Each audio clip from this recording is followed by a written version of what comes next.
Como que é o ecossistema de startups aqui no Brasil? Cara, é muito...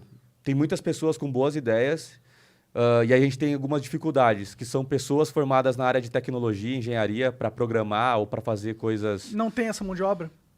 não o suficiente, né? Ó, dica aí pra faculdade, né? Com certeza.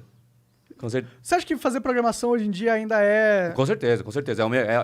É o mercado que mais tem, Garantir mais que tem você vai vaga ganhar hoje. grana. Mais tem vaga hoje, É. mais tem vaga hoje.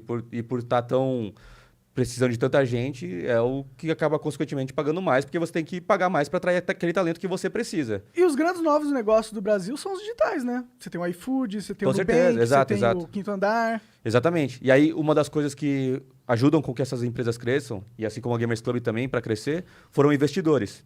Que no Brasil não se tem o hábito tanto de investir em startup, né? Investimento de risco. Uhum. Então, lá fora, nos Estados Unidos, principalmente, Vale do Silício e vários outros lugares, existe muita cultura de você ter uma parte dos seus investimentos. Primeiro que aqui, lá tem mais rico que aqui, né? Essa é a primeira coisa. E segundo, que existe o hábito das pessoas terem parte dos seus investimentos para investimentos de risco. Que eles acham que podem perder tudo dessa porcentagem ou ter um crescimento exponencial. Uhum. Né? E aí, aqui no Brasil, que está começando a criar essa cultura de investidores anjo, de venture capital. Então tá no começo ainda no Brasil, você diria? Tá no começo, tá no começo. Aliás, agora já tá mais robusto, né? Ó. Mas, por exemplo, essas grandes startups, elas estão conseguindo um investimento muito de empresa de fora. Tem muito gringo olhando. Tem- E onde o gringo encontra uma empresa? Eu sou um gringo com muita grana, eu vou procurar uma startup no Brasil para investir. Qual que é o meu caminho? Existem vários fundos que apresentam para essas empresas americanas, porque normalmente assim, eu sou um fundo brasileiro, eu tenho o hábito de investir R$1 milhão. Mas essa empresa vai precisar de uma outra rodada para crescer mais depois. Só que ele tem lá uns 100 milhões para investir 1 milhão em 100 empresas, porque ele também dilui o risco dele. Claro. Então existem fundos que têm contatos com fundos maiores para mostrar, para atrair, porque para ele é bom que a empresa continue crescendo, porque ele vai ganhar Entendi, depois. claro. Então, Ele pega um projeto que deu certo aqui, que ele montou e fala, ó, eu tenho esse projeto dando certo, quero mais injeção de dinheiro nele. isso. Na verdade, esses fundos eles nem consideram como projeto deles, assim, né? Porque eles consideram como projeto investido. Entendi. Porque, de fato... Eles não têm controle sobre o não projeto. tem o controle. E é ruim para o fundo ele pegar muita fatia no começo da empresa, porque ele desmotiva o fundador, né?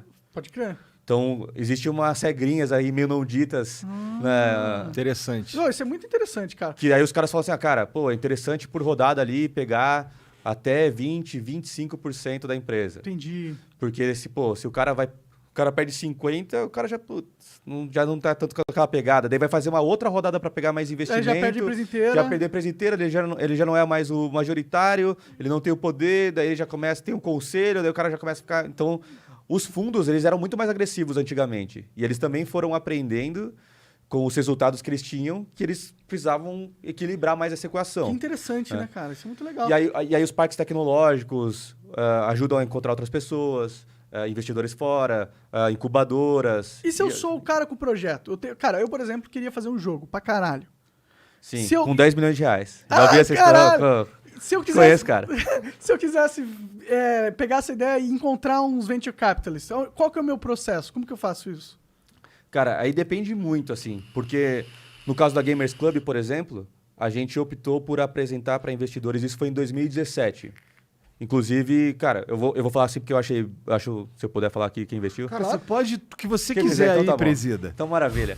Não, pra galera que procura investidores, a gente gostou bastante de um grupo que investiu na gente, que é chamado Canary, de canarinho, canary.vc, de Venture Capital, que são de empreendedores brasileiros, que era Print, eles têm a Loft hoje, tem o pessoal do Peixe Urbano, que conseguiram ter um cash out, que a gente chama, uma saída, receber dinheiro pela venda da empresa deles, e montaram um fundo para investir em empresas brasileiras, por isso chama Canary. Que da hora, mano. Então eles passaram por todo esse processo como empreendedor e durante toda a nossa relação, porque agora a gente não tem mais uma relação tão próxima, porque a gente vendeu a Gamers Club, né? A gente fez uma fusão com a Immortals. Posso contar melhor depois. Queremos saber de tudo. Mas eles foram muito legais nesse processo, assim, foram bem honestos. Então eu aconselho bastante a galera aí. Então Esse é o um cara dos que fundos tem que uma eu ideia, apresento. ele tem que ir atrás desses fundos, desses Eu- VCs aí. Exatamente. O que a gente fez? Estou explicando um pouco melhor sobre isso.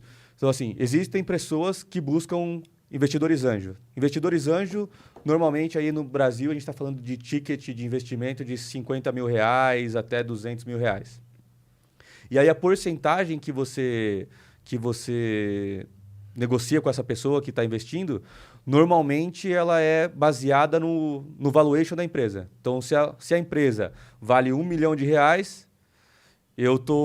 a ideia, no caso, né? Porque investidor, a gente investe na ideia. Claro. Se essa ideia, na minha cabeça, baseada nessa tabela de projeção de receita futura e de fluxo de caixa descontada de 5 anos, procura no Google aqui que tiver interessado. Então, dá R$1 milhão, então eu vou investir 100 mil, eu tenho 10%. Essa é um pouco da ideia que a galera fala.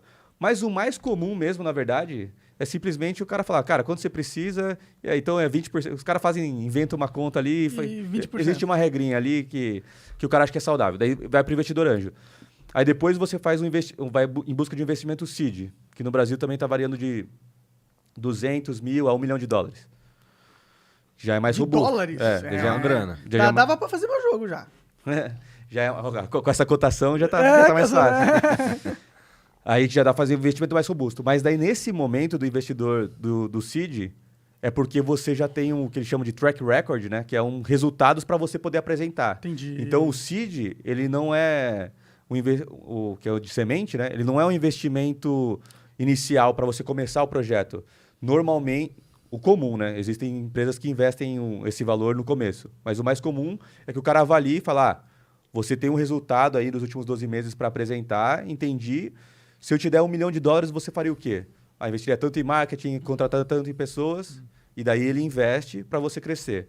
Aí depois disso vem o Series A, que daí a gente está falando aí de $4 milhões, a uns 6, Mas 8. esses são para empresas, startups que já estão mais... Mais robusto, que daí o investimento do seed já se mostrou saudável, rentável, entendeu? Daí aí você vai indo, Series A, Series B, Series C, Series D, IPO, e aí estourou o preço da bolsa e estourou. Caralho. Ou não, né? Ou então você que nem o Uber lá, que você foi crescendo com números que para os investidores estava atrativo, mas as pessoas ao olharem os números, quando foi mais aberto, entenderam que o investimento não fazia tanto sentido. E aí você decide não vender na bolsa, por exemplo, não abrir o IPO de fato. Saquei. Então, normalmente é assim que funciona. E aí quem entra antes, os investidores que vão entrando antes, porque não é ele normalmente que vai acompanhando as rodadas, né? Aí quem entra antes normalmente ganha dinheiro, porque ele vende para um valor maior para o cara que vai fazer a próxima rodada, porque ele investe na empresa, só que ele está tão comprado na empresa que ele decide comprar a parte do outro. O João tem 10% e eu vou investir $4 milhões. Pô, além de investir $4 milhões, eu vou comprar a parte do João, porque essa parte de 10% vai valer bastante. Então, esse investidor inicial, ele tem a saída dele com a entrada com o próximo investidor. Ou se ele tiver dinheiro, ele vai fazendo o que a gente chama de follow-on, que é acompanhando os investimentos, para que daí no futuro, num eventual IPO, ele faça a saída dele. Então é assim como que a galera fica milionária pra caralho, dentro desse momento, dentro desse cenário de startups. Ele procura uma boa startup, vai investindo na esperança dela virar um IPO. Exatamente. Ou dele ter uma saída para o investidor.